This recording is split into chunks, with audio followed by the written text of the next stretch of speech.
Basically, I am here to represent the farmers with whom I am working, and I'm learning a lot. And the small river there called Raksi Jor, and the ponds and uh, wells which are getting dried up, and the bulls which are disappearing every day. So, this is a presentation on our model which we are working on. So, how we see agriculture, the triology of agriculture, there is nature, humans, cattle, and knowledge which comes from all these, seed and food, obviously. But the situation post industrial agriculture is completely different. The nature, if we see, is degraded, and unhealthy soil, depleted and intoxicated groundwater, biodiversity is under threat. Humans, if we consider, there are two aspects. One are the producers, the farmers. They are indebted and distressed. On the other hand, the consumers, they are very unsatisfied. And when we talk about cattle, so bulls have disappeared. Cow population is dwindling very badly, and cattle diversity it has a very high risk. So, and seed sovereignty at high risk. Seed diversity is almost lost. High and increasing cost of seeds is a big problem for farmers, and as a result for the consumers. The knowledge is gone.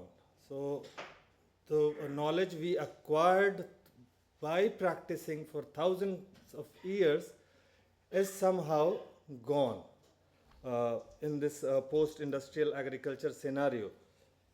And what about the product, the food? So that is laced with multiple toxic elements, chemicals, low shelf lives. Food diversity is at its lowest, and we are not sure about what kind of nutrition we are getting from the food we are eating, and the prices are highly unpredictable. So this is a big question for us. Can industrial agriculture paradigm resolve the soil and food crisis? So I would like to share what Einstein had to say on this.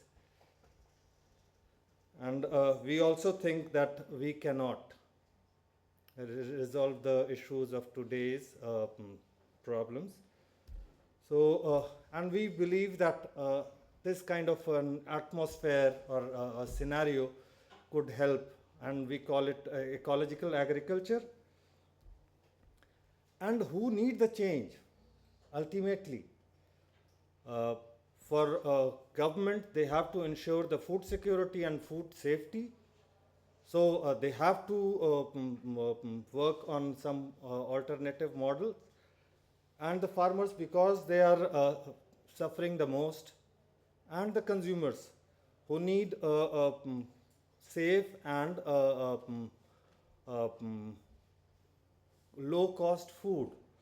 So we think again this trilogy has to be empowered enough, and this is not to challenge anybody, any of these elements, but to empower all of them.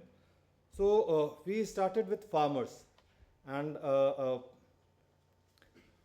we were working in collaboration with a lot of people, and I can see a lot of them even present in this room.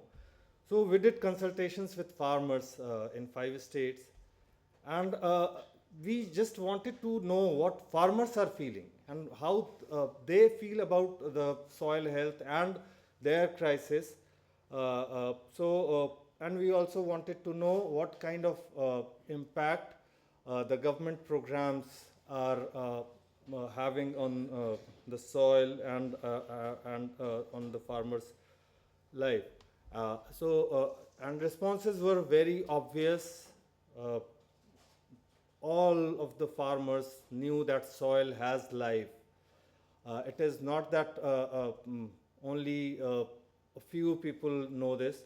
We found that almost all the farmers know this, and they also aware of that chemical fertilizers are leading to soil degradation.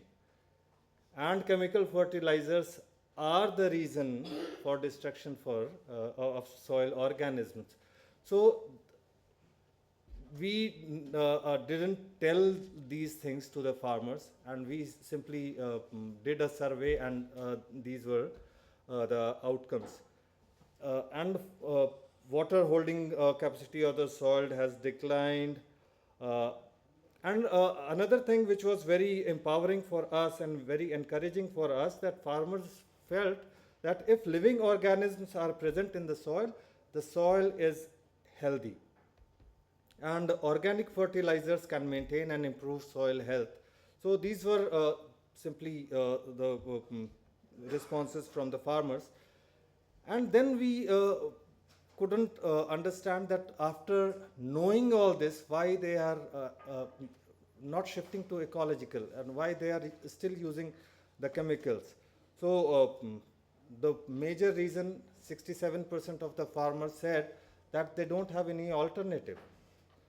So, and 73% of them were of the opinion that they don't have the biomass and ecological fertilizer to use.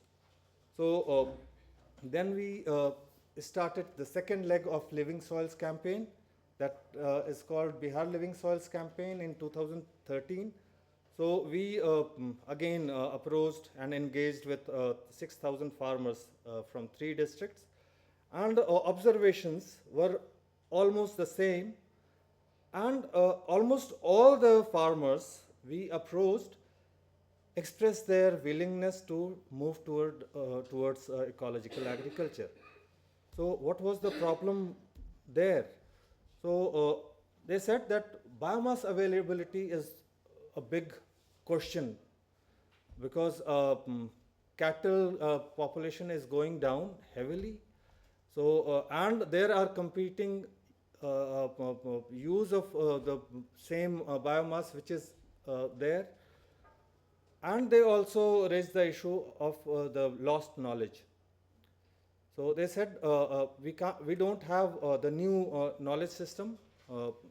How can we move towards ecological? And the third issue they raised, one thing I must highlight first, that we were working with small and marginal farmers.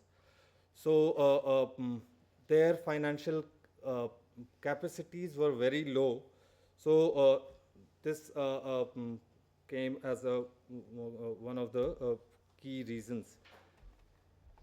And when we started saying that there are some government schemes, there are loads of government schemes in Manrega, there are loads of government schemes in promotion of organic agriculture, and we have RKVY. So then farmers said, just do it for us, and then we will be sure that all these schemes can be clubbed together, and we can do something. So and we were in a very bad shape then. Greenpeace is not a solution providing organization. We have always been like highlighting big issues, and so it was a big challenge for us. So but we had to take this challenge, and we started working on a model which could be replicated anywhere, which is holistic, comprehensive, and replicable.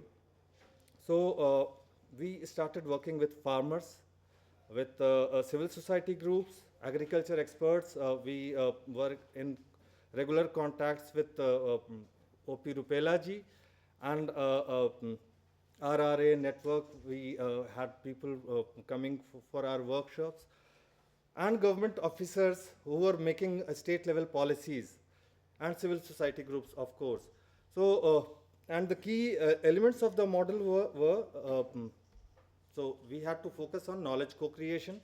It was not that we are going to give some knowledge to them.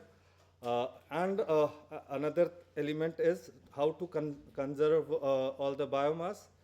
So, and community enterprise, we thought unless that is addressed, no sustainable practice can be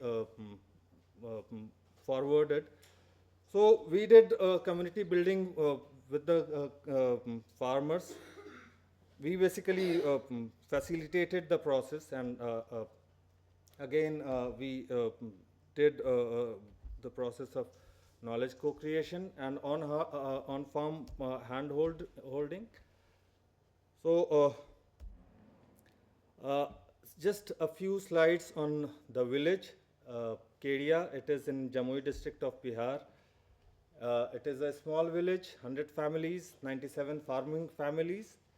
All except one are small and marginal farmers. Over 250 acres of rain-fed agriculture, and 650 cattle, 35 of desi breed, and almost everything is grown there. So we did these things just to conserve the biomass, and we introduced eco sand toilets, which can preserve human excreta as well, because we think that whatever is coming from the soil should go back in a safe manner, in a decent manner. So we have 262 vermicomposting units, and we are helping farmers introducing ecological pest management and fertilization. And these are a few results. This is just for paddy. For vegetables and other things, farmers are using even lesser amount of fertilizers, and there is no use of pesticides. So these are something which is happening there. So we are very happy to see this. And there is no just half a minute. And there is no significant decrease in the productivity. Rather, things are going up. And a few economic impacts. I would like to emphasize on these things. The challenges we have to face.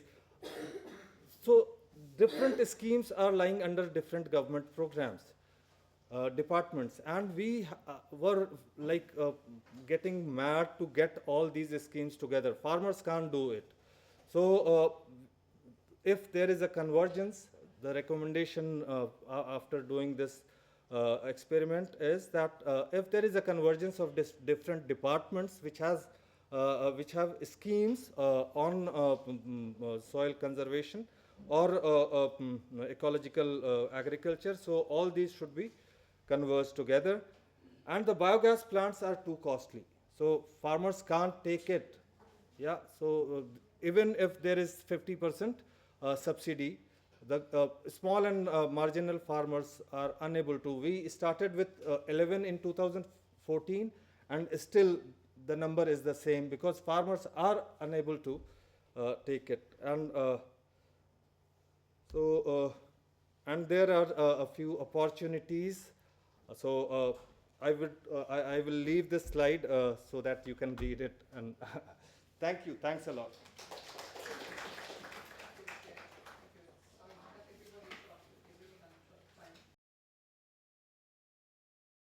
The need of a convergence. Government has a lot of programs related to different things. Probably crop diversification, lot of things are happening. Integrated farming system, there are something in the government scheme and lot of things. But what would be the protocol for convergence? People are asking at what level? and so whether it is in the planning process and who will guide that process. So that is the dilemma, I think, in the policy level on the planning as far as planning is concerned.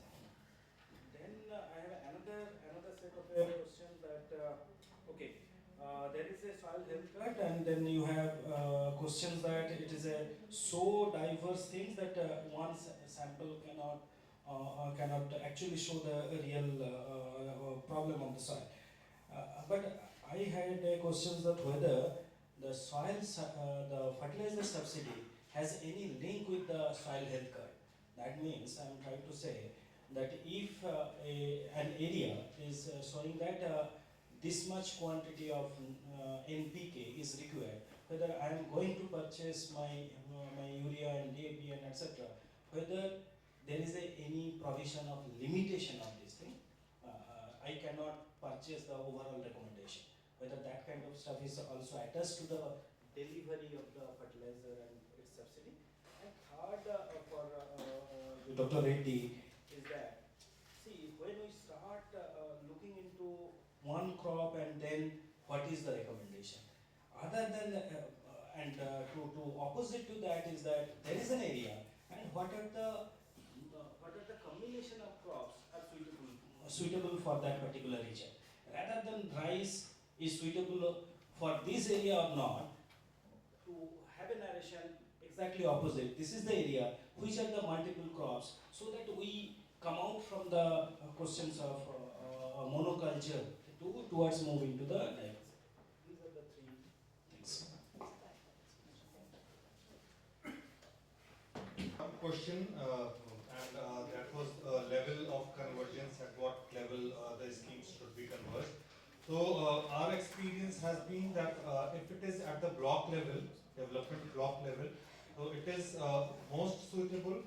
And interestingly, in our 3 years of work, we have convinced the district authority to declare the district development commissioner as the nodal person for this project. So this is one huge step forward for us in that locality.